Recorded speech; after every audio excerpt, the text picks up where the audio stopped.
The concert hall fell silent when the world-famous Maestro tossed an old violin onto the stage. "Play this. It's yours." The audience chuckled. Some musicians exchanged uncomfortable glances. Everyone knew what he meant. The young black violinist, standing before him, wasn't supposed to be here. She wasn't from an elite conservatory. She wasn't part of the orchestra's inner circle. Then the maestro smirked. She lifted the battered violin. One note rang out. The smile vanished from his face. By the second phrase, nobody was laughing. And before the final movement ended, an entire room would be forced to confront everything they thought they knew about talent. There is a particular kind of silence that falls over a person in the moments before they walk into the room that could change everything. It is not the silence of emptiness. It is the silence of a held breath, of years compressed into a single heartbeat, of every sacrifice and every dismissed dream suddenly pressing against the ribcage all at once. Amara Johnson had lived inside that silence for most of her 26 years. She had grown up in a narrow apartment above a hardware store in a part of the city where nobody talked about music conservatories or international performance halls or the names of legendary conductors. What they talked about was rent. What they talked about was the bus schedule and the double shift and making the week stretch far enough to reach Friday. Music, in that world, was something that leaked out of open windows. On summer nights, a radio playing in the kitchen, an old gospel record crackling on a Sunday morning, a neighbor's daughter banging through a beginner's piano lesson on the other side of a thin wall. But Amara had heard something different in that sound. From the time she was 7 years old, crouching at the foot of a metal folding chair in a school gymnasium, while a string quartet performed a 20-minute educational concert for 300 restless children, she had felt music the way other people described. Feeling faith as something that arrived from outside herself, settled into her chest, and refused to leave. She had begged her mother for lessons. Her mother, a woman of extraordinary practicality and quiet sacrifice, had found a way. The lessons came twice a week in the basement of a community center, taught by a retired school teacher named Harold Webb, who had once, 40 years before, played second violin in a regional orchestra before life redirected his path toward a classroom and a pension and a basement full of donated instruments. Harold Webb was 67 years old, slightly stooped, and possessed of a particular quality that has no formal name, but might be described as the ability to see the thing inside a person that the person themselves cannot yet see. He watched Amara play for 3 weeks before he said anything worth remembering. Then one afternoon, after she had stumbled through the same passage for the 6th time, he sat down beside her and said very quietly, "You already hear it correctly. Your hands just haven't learned to trust what your ears already know." She had not fully understood what he meant at the time, but she had never forgotten it. She spent the following decade learning what he meant, note by note, hour by hour, in that basement, and then in borrowed practice rooms, and then in a secondhand college music program that accepted her on partial scholarship, and then in every available corner of a life that was not designed to produce classical violinists. The other candidates lined up outside the audition hall that morning came from different worlds. She could see it in the way they carried their cases, the relaxed confidence of people who had been told their entire lives that rooms like this one were built for them. Several of them had trained at conservatories with names that appeared regularly in the program notes of major orchestras. A few had already performed as soloists. One young man, blond and broad-shouldered, spoke loudly to a companion about his master class in Vienna the previous summer, and the companion nodded with the easy familiarity of someone for whom Vienna was merely another item in a long list of expected experiences. Amara stood apart from this and said nothing. She had learned a long time ago that explaining yourself to people who had already decided what you were cost more energy than it was worth. Maestro Victor Langley was, by any objective measure, one of the most important conductors alive. He had led 4 of the world's top orchestras over a career spanning 3 decades. He had received every major award in classical music. His recordings were studied in universities. His interpretations of the canonical repertoire were considered authoritative by critics on 3 continents. He was also, and this was well known within the professional music community, spoken of, in lowered voices, at intermission parties, and after-concert dinners, a man of ferocious ego and selective attention. He had a gift for identifying exceptional talent, but that gift operated through a narrow aperture. He saw what he expected to see. He looked for talent in the places he had always found it, and those places formed a very specific geography of class and connection and institutional pedigree that had remained largely unchanged since he himself had navigated it as a young man. When Victor Langley picked up Amara's audition file that morning and scanned it, the modest school, the community center beginnings, the absence of the famous teachers and prestigious summer programs that dotted the resumes of the other candidates, he set it down with the particular expression of a man who has already made up his mind but intends to perform due diligence as a matter of form. He was not cruel, exactly. He told himself he was merely practical. The world he operated in had standards. Standards required judgment. Judgment, in his understanding, was simply pattern recognition at a high level. He had recognized patterns for 30 years. He was very good at it. He did not stop to consider, in that moment, whether the patterns themselves might be the problem. Amara was called in last. The rehearsal hall of the Whitmore Center for the Performing Arts was a room designed to impress even before a single note was played. The ceiling rose 40 feet above a floor of polished hardwood. The acoustics had been engineered by specialists who charged more per hour than Amara's mother had once earned in a week. The chairs for the orchestra sat in their semicircular arrangement like an empty theater of expectation. At the front, behind a long table draped with a cloth, the color of old parchment, sat 3 people.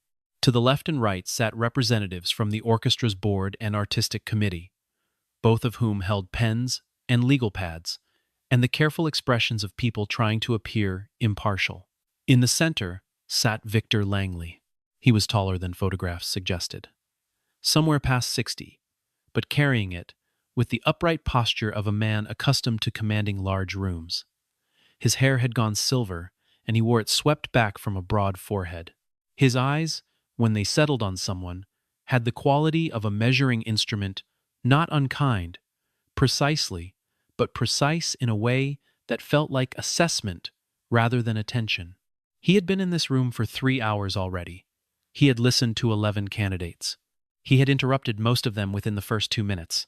Not rudely, Victor Langley had impeccable manners in the formal sense, but efficiently, with a raised hand and a brief clinical notation on his notepad, as a surgeon might put down a tool that had served its immediate purpose.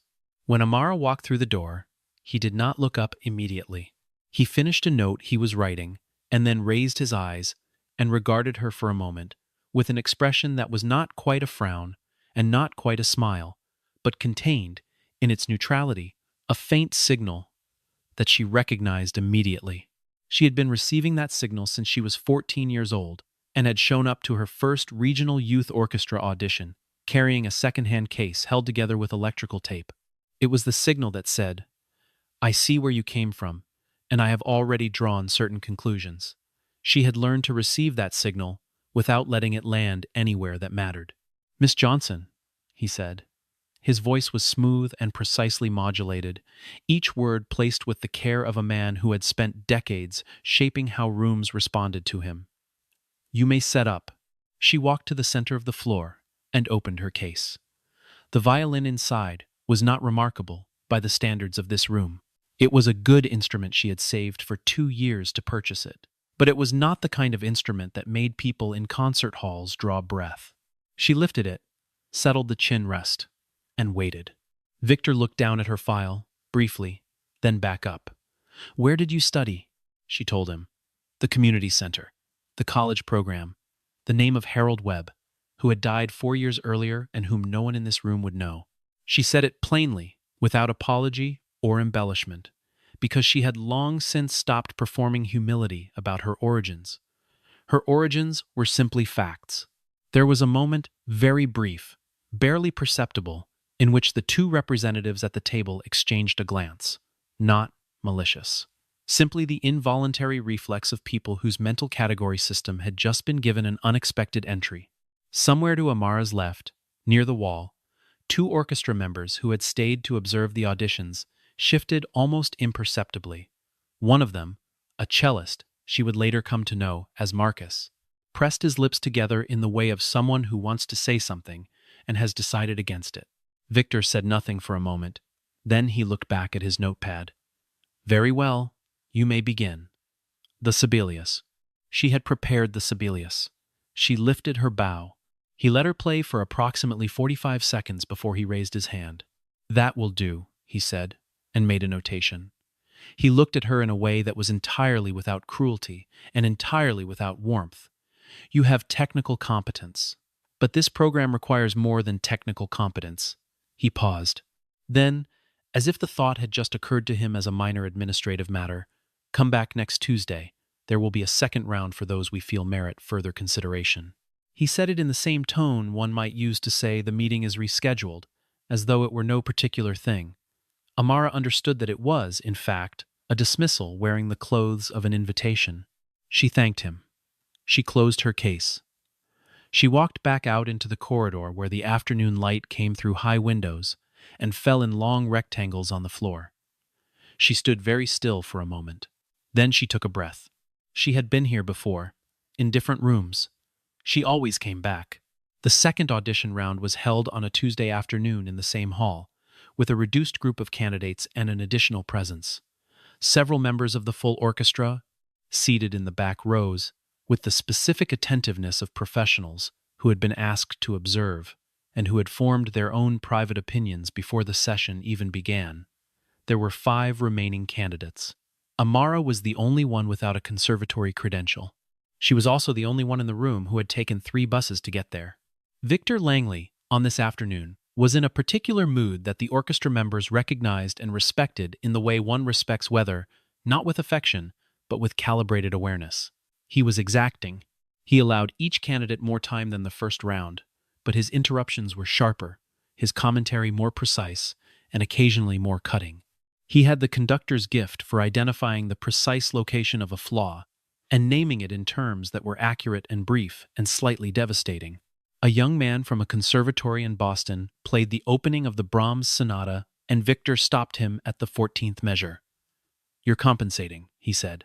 "You hear the difficulty coming, and you accelerate to escape it. The tempo is not a shelter." The young man nodded and flushed and tried again.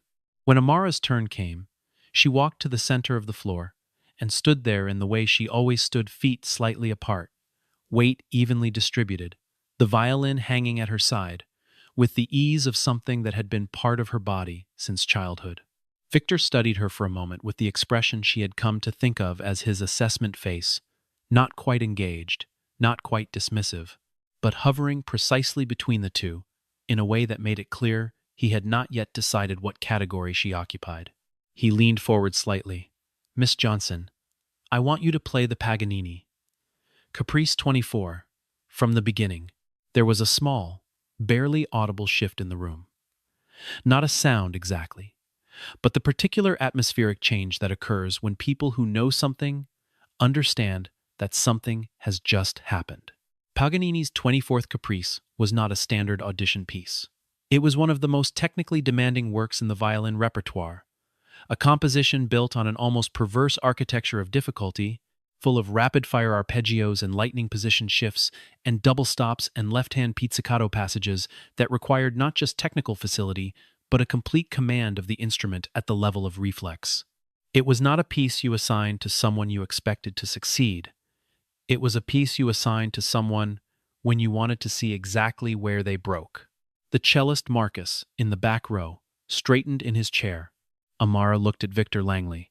She did not look surprised, or afraid, or resentful. She looked, if anything, like someone who has just been handed exactly the thing they have been carrying all along. She lifted the violin. She settled into her stance. She placed the bow. She began. The first notes came out with a clarity and precision that was, to the people who heard them, slightly shocking, not because they were unexpected from a musician in this setting, but because of the quality beneath the technique. There was something in her tone production that went beyond correct. It had the particular density of sound that comes only from years of listening before playing, from the deep internalization of music, not as a system of instructions, but as a living language that the body has learned to speak without translation. Her intonation was immaculate. Her bow arm moved with an economy that suggested not the trained suppression of effort, but its genuine absence. She was not working not to tense up. She was genuinely, structurally relaxed in a way that only comes after years and years and years. Victor's pen stopped moving. He had not intended to be surprised. He had intended to listen with the detached clinical attention of a man confirming a prior judgment. But somewhere around the third variation, something in his posture changed. It was not dramatic. He did not lean forward or alter his expression, but his hand, which had been poised over the notepad, lowered to the table without writing anything, and he looked at her with the quality of attention that he reserved, without quite knowing it, for moments of genuine encounter with something he had not predicted. She played through the fourth variation. The fifth. The tempo she maintained was not aggressive.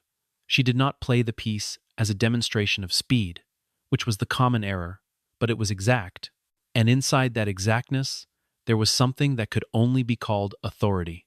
It was the authority of someone who had earned the music, not merely learned it. When she finished, there was a moment of silence.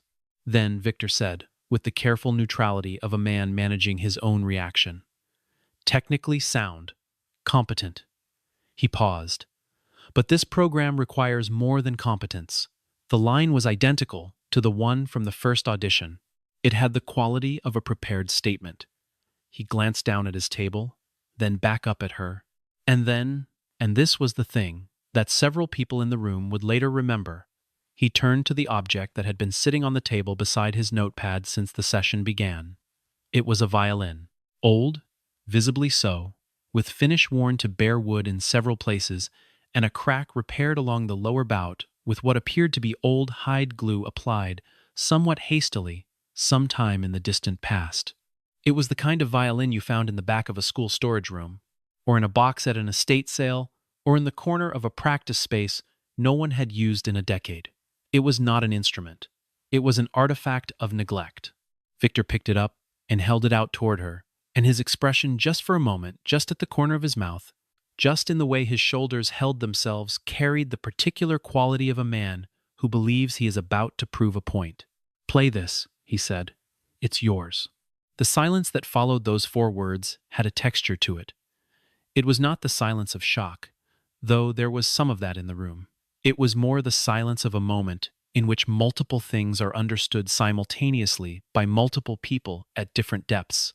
The 2 board representatives at the table understood it as a minor awkwardness. The musicians in the back rows understood it more precisely. Marcus, the cellist, felt something move in his chest that he recognized as the specific discomfort of watching something unjust happen in front of you and being uncertain what your role in it is. One of the younger musicians near the aisle, a violinist named Claire, who had joined the orchestra 2 seasons ago, looked down at her program with the expression of someone who does not want to be seen having a reaction, because the meaning of the gesture was clear. To anyone who had navigated any professional space where belonging was unevenly distributed, the old violin was not a gift. It was a conclusion, dressed as an offer. It said, "This is the level at which you belong." It said, "We have assessed what you are, and we have found an instrument to match."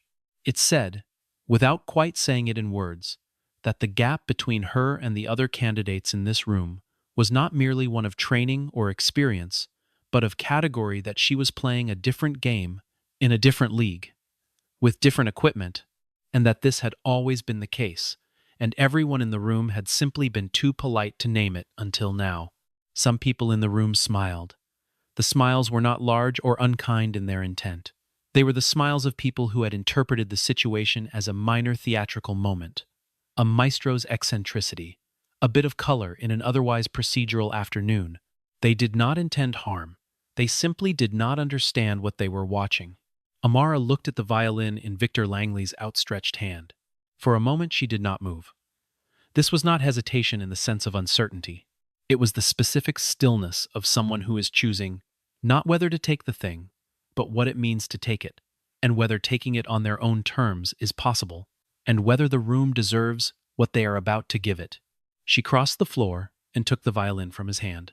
She turned it over once in hers, ran her thumb along the worn edge of the body, pressed the string lightly with one finger, and felt the tension old strings, but not dead. Pressed the chin rest against her jaw, and felt the dimensions of it slightly too wide, set at an angle that would require a small adjustment of her head position. She made the adjustment without comment. She raised the bow. The room waited. She drew the first note. The sound that came out of that old violin was not what anyone expected. Not the thin, papery tone of a neglected instrument played competently. Not the slightly flat, slightly harsh sound of old strings under inadequate bow pressure. What came out, and several of the musicians in the back rows would struggle afterward to describe this accurately, was a sound that seemed to come from inside the wood itself, from some deep reserve of resonance that had been lying dormant, waiting for someone who knew how to ask for it correctly. It was low and full, and warm, in a way that was genuinely surprising, and it had in it a kind of ache that went beyond technical production, an ache that seemed to belong to the instrument and to the player simultaneously, as though the violin and the person playing it had arrived at some private understanding about what this moment required. Victor Langley's arms, which had been folded across his chest in the posture of a man watching something he expects to be brief, slowly came apart. He did not move, but his face, which had held its careful professional neutrality through 3 hours of auditions and through the various performances of authority and dismissal that preceded this moment, underwent a change that was not dramatic enough to be called an expression, but was real nonetheless. The particular set of his jaw, the faint elevation of his chin that communicated superiority without announcing it, those things very quietly, very gradually, came undone. His eyes changed. They became the eyes of someone who is listening, not assessing. There is a difference between those two things, and it is a difference that most people who spend their lives in positions of judgment have forgotten how to feel. Victor Langley, in this moment, was remembering. The first phrase of the piece she played, she had shifted from the Paganini into something of her own choosing, a movement that drew from several sources in a way that was both technically demanding and deeply personal, unfolded with a patience that was itself a kind of statement. She was not rushing, she was not performing effort or performing ease. She was simply playing, in the truest sense of that word, with the complete absorption of a person for whom the instrument is not a separate object, but an extension of something interior. The smile, that small, dry, anticipatory curve at the corner of Victor Langley's mouth that had formed when he held out the old violin, had vanished by the end of the first phrase, not into anger, or embarrassment, or discomfort. It vanished the way an assumption vanishes when reality makes it irrelevant. He simply stopped experiencing the moment as a confirmation of what he already knew, and began experiencing it as something else entirely, as music, as the real thing, arriving from a direction he had not been looking. In the back rows, Marcus the cellist sat perfectly still, with his hands clasped in his lap and his eyes fixed on the center of the floor. Claire, the young violinist, had lifted her head from her program and was watching with the uncomplicated attention of someone who has stopped managing their reaction and simply given in to what they're hearing. Across the row, 2 more players had gone very quiet in the specific way that musicians go quiet when they encounter something that makes them feel, all over again, why they entered this life in the first place. The room was not applauding. The room was not reacting in any visible, external way. But something in the room had changed. The air of it had changed. The quality of the silence between the notes had changed. And Victor Langley, standing at his table with his arms now at his sides and his notepad forgotten and his pen somewhere he couldn't remember putting it, was the last person in the room to fully understand what was happening, and the first person whose understanding, when it arrived, would mean something. The music carried Amara somewhere specific, the way it always did when she played at the level where the instrument disappeared, and there was only the sound, and the place the sound came from. She went back. She did not choose to go back. It happened the way it always happened, as a fact of deep playing, as the natural consequence of giving everything to the music without reservation. The memories were not distressing in this state. They came without the weight they carried in ordinary life. They came as material, as the substance from which the music was built. She remembered the first competition she had entered at 16, a regional youth orchestra audition held in a high school gymnasium 40 miles from home, and the particular expression on the face of the adjudicator when she announced her piece, a brief flicker of recalibrated expectation, quickly suppressed, professional, and how she had gone out to the parking lot afterward and sat on the curb for 20 minutes, not crying, just sitting, performing the internal work of deciding what to do with the anger and the exhaustion so that neither of them became permanent. She had put them somewhere useful. She had always been good at that. She remembered a master class at the college, held by a visiting professor, whose name appeared in major program notes, and the comment he had made about her interpretation technically interesting, he had said, but lacking a certain refinement that comes with proper formation, and the way technically interesting had been meant as a compliment and had landed as something else entirely. She had gone home and practiced for 4 hours that evening, not to prove him wrong, but to locate what was true in what he said and separate it from what was merely assumption, because Harold Webb had taught her that the most important skill in music was not the ability to receive praise, but the ability to receive criticism without swallowing it whole, to extract what was useful and leave behind what was simply someone else's failure of imagination. She remembered auditions that ended before they began, rooms where she felt the conclusion forming before she had played a note, competitions where the prizes went to people who were, by her private technical assessment, slightly less prepared. And the way she had managed that, not with bitterness, because bitterness was expensive, but with the long-term arithmetic of a person who has decided to outlast the conditions they started in, she had never stopped. That was the core of it. She had been knocked sideways 100 times, and she had not stopped. It was Harold Webb who had told her, near the end of his life, in one of those last lessons in his basement with the afternoon light coming through the high small windows, that the music would remember everything she put into it, that every year of practice and every act of perseverance, and every time she had chosen to return after a defeat, had gone somewhere not into a record or a resume, but into the playing itself, into the body's way of moving through sound, into the specific quality of what happened when she drew a bow across a string and chose to mean it. He had been right. She had been proving him right for 4 years since his death, in rooms like this one, and in smaller rooms, and in the private practice sessions where no one was watching and the music was only for her. What she was playing now, on this old violin in this formal hall, was all of that. Every rejected application, and every made-do rehearsal space, and every morning she had woken up before anyone else to get an extra hour of practice in, before the day pulled her in other directions. It was all in the sound. It had always been in the sound. It was simply that no one in this room had been listening for it in the right way until now. Across the table, Victor Langley was doing something he had not done during a professional evaluation in many years. He was remembering himself. Not deliberately, not as an exercise in nostalgia or self-reflection, but in the involuntary way that music causes memory, in people who have given their lives to it as a kind of resonance, the past vibrating in response to what the present was producing. He was remembering a basement recital hall in a city where he had grown up, in circumstances considerably more modest than the ones he now occupied, and a teacher who had believed in him before his technique had justified the belief, and the particular terror and exhilaration of standing in front of people who had the power to define what you were and choosing to play anyway. He was remembering what it felt like to be told that you were almost, but not quite, enough.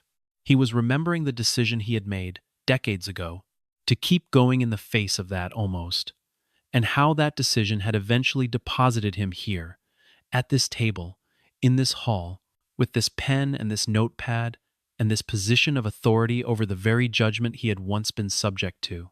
He was not a foolish man, but he was, in this moment, being confronted with the fact that he had become, without entirely realizing it, exactly the kind of person who had once stood between him and what he was trying to become.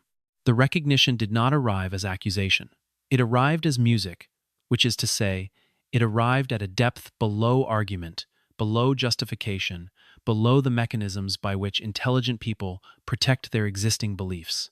It arrived in the only way certain truths can arrive through the body, through the ear, through the specific, undeniable fact of exceptional sound produced by someone he had already decided to underestimate.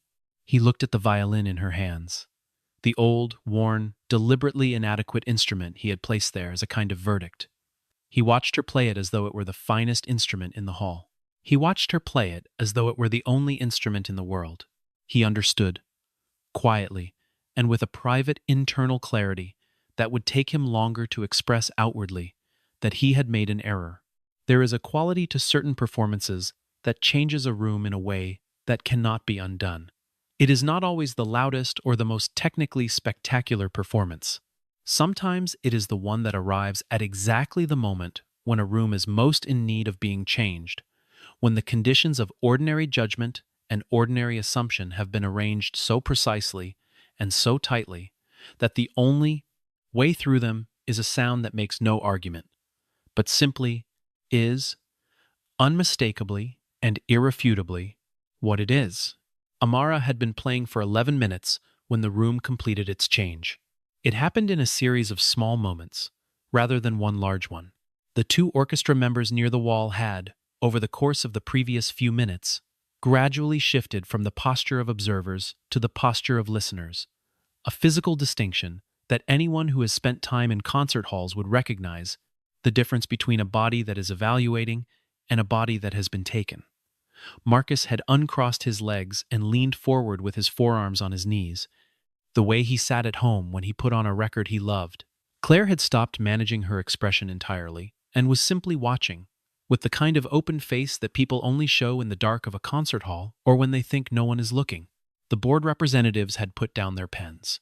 The larger significance was this: nobody in the room was looking at Amara Johnson as an anomaly anymore.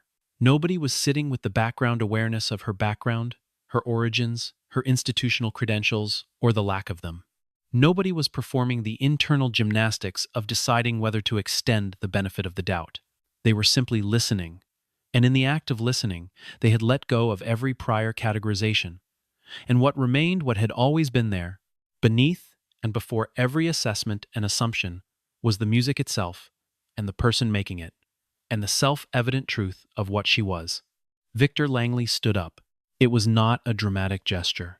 He didn't push back his chair or rise to his feet with any particular urgency. He simply stood, with the slightly automatic quality of a person whose body has responded to something before their conscious mind has fully processed the decision. He was standing at the edge of the table, not quite on the floor, watching her play the final passage. The passage was technically among the most demanding she had attempted in the session, a long, arching line that required sustained tone production at the extreme limits of bow speed, with a series of modulations that moved through keys in a way that demanded constant, instantaneous intonation adjustment. She navigated it without apparent effort. The effort was there, but it had been internalized long ago to the point where it no longer registered as effort in the external, visible sense. What registered instead was what effort, correctly applied over years, eventually becomes: something that looks indistinguishable from ease. The musicians in the back rows looked at each other, at Victor standing at the table. Back at Amara, nobody spoke, nobody moved. The room held itself completely still around the last note as it stretched out, and then, gradually, with the specific, intentional quality of a breath being released rather than cut short, ended. The silence that followed was real.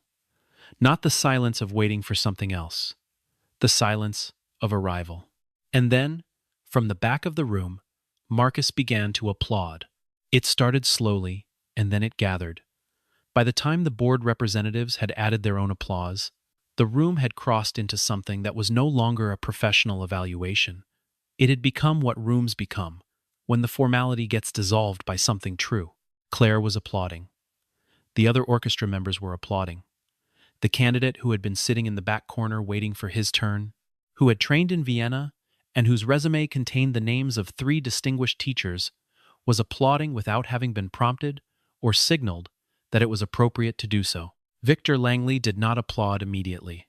He stood at the edge of the table and looked at Amara for a long moment, a look that contained several things at once, none of which were comfortable and all of which were necessary. Then he came around the table and walked onto the floor to where she stood. She was lowering her bow. The old violin hung at her side. She was looking at him with an expression that was not defiant, not victorious, not even particularly surprised. She was simply present. She had played as well as she could play, and the playing was done, and whatever happened next was part of the world outside the music, which operated by different rules. Victor stopped in front of her. He was a tall man, and she had to look up slightly, which she did without making it a power dynamic, simply as a physical fact. He looked at the old violin in her hand. Then he looked at her. "I owe you an apology," he said. His voice was quiet enough that not everyone in the room could hear it clearly, though several people would piece together the substance of it later from the people who had. "I looked at where you came from, and I made a judgment that had nothing to do with what you are capable of. That was an error in my part, a significant one." He paused.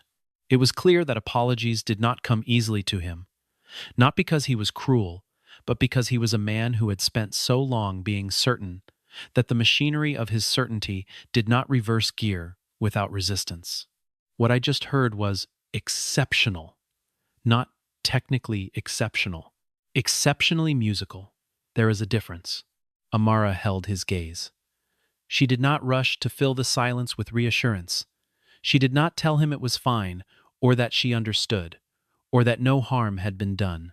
She simply received what he said with the quiet dignity of someone who had long since stopped needing validation from the people who had withheld it, and who could therefore accept acknowledgement when it came as simply what it was: acknowledgement, nothing more, nothing less. "Thank you," she said, and she meant it, not as gratitude for his approval, but as the formal close of a transaction that had been a long time coming. Victor turned back to face the room. He was still standing in the center of the floor, and there was something in his posture that had shifted, not a collapse, not a humbling in the humiliating sense, but a dropping of a particular form of armor that had been, it was now clear, costing him something.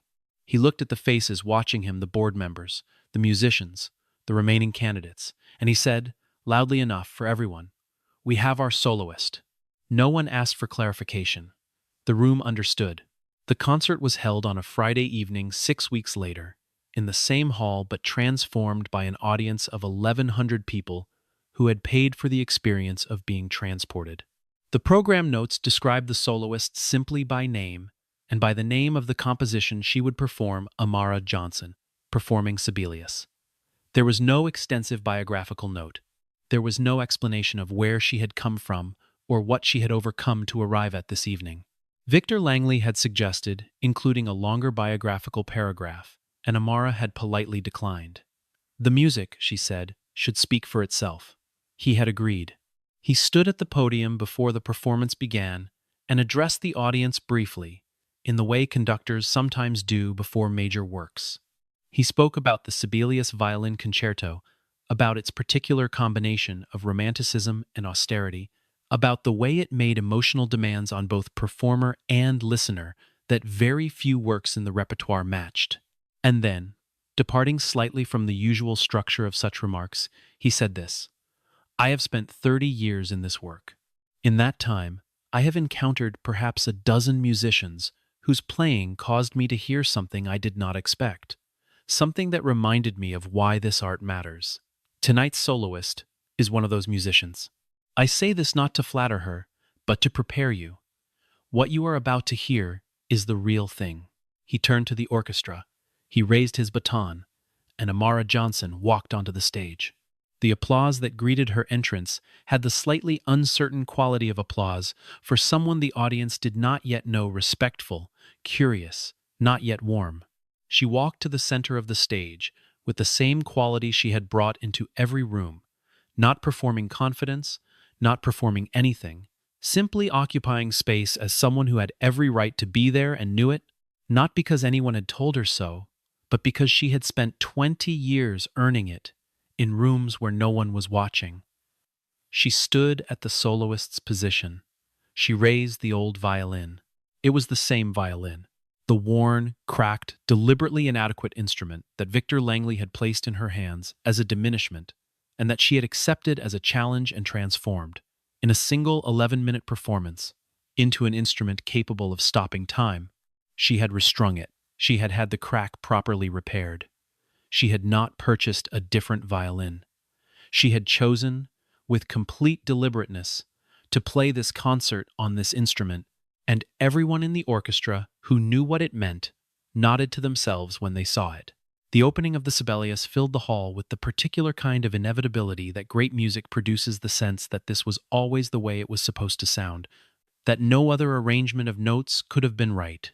She played the first movement with a phrasing that was at once technically flawless and deeply personal. Not the flawless personal of a skilled musician who has practiced expressiveness, but the flawless personal of someone whose expressiveness has become structural, built into the fundamentals of how she moves and breathes and presses a bow. The second movement was slower and more interior, and it was here that the audience, which had been listening with the attentive politeness of people watching someone demonstrate a skill, crossed into a different mode of reception. People who had crossed that hall before turned to each other in the dark. Others sat very still, with the specific stillness of people who are afraid that moving will break something. Victor Langley conducted with an attention that was new, not his usual focused authority that was always there, but something underneath the authority, an additional layer of listening, as though he was not only directing the music, but receiving it. The musicians responded. Orchestras feel the conducting body in their playing, the way they feel the room and the audience, as subtle presences that alter the performance in ways too fine to name. What they felt that evening from the podium was a conductor who was not in charge of the music so much as he was in service to it. The distinction made a difference in how they played. The third movement arrived with the specific urgency of a finale that has earned its intensity through everything that preceded it, and Amara met it the way she met every difficulty, not by forcing, but by opening. She opened the sound wider, and the tempo moved faster, and the hall that held 1,100 people was absolutely silent between the notes, and no one was thinking about any external fact about the woman at the center of the stage. No one was thinking about where she had come from, or what it had taken, or what it meant in any larger sense. They were simply hearing her, and being changed by what they heard, and that was everything. The last note ended. The silence lasted 4 full seconds. People who were there would count them later, comparing with others, as though the length of that silence was a fact to be documented. 4 seconds in a concert hall with 1,100 people who are not breathing is an extraordinary measure of what music can do when it is genuinely made. Then the hall came apart.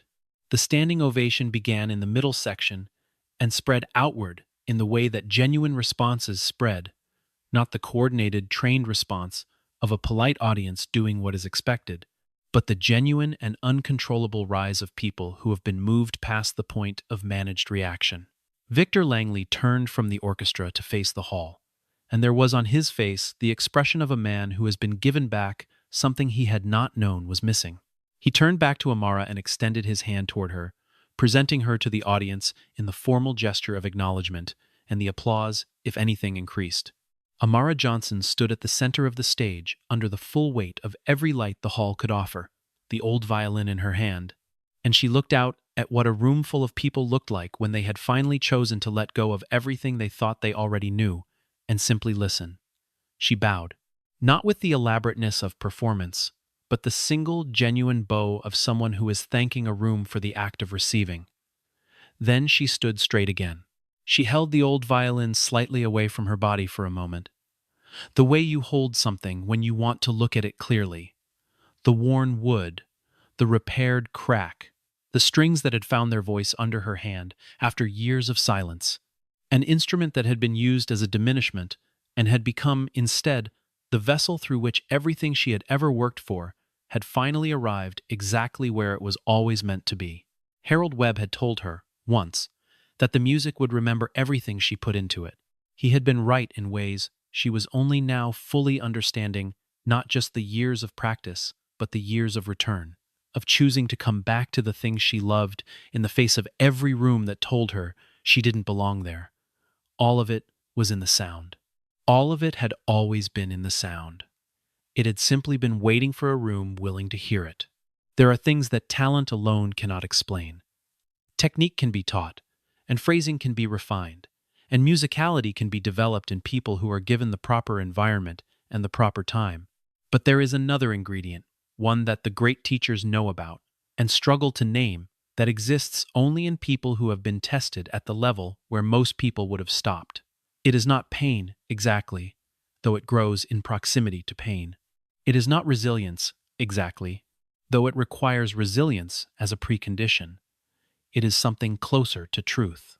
It is what happens when a person has spent so long being told that the thing they carry is not valuable, that they have been forced to stop performing its value for others and simply know it for themselves, in the deepest and most private way. That knowing becomes the foundation of everything they play. It makes the music unmistakable. It makes it impossible to dismiss. It makes it, when a room finally hears it properly, feel like something that was always supposed to arrive, as though the music was always meant to be here, in this hall, under these lights, at this exact moment, and the only question was whether the room would be ready when it came. The room had been ready. Eventually, after everything, and Amara Johnson stood at the center of it, holding an old violin, and the applause went on and on and on, and outside the high windows of the Whitmore Center for the Performing Arts, the city continued its ordinary life. The buses running, the hardware stores closing, the neighborhoods where nobody talked about concert halls going about the quiet business of an ordinary Friday evening, entirely unaware that inside this building, something that had been a long time coming had finally and completely arrived. The violin hadn't changed that day. The audience hadn't changed either. What changed was the moment they finally chose to listen.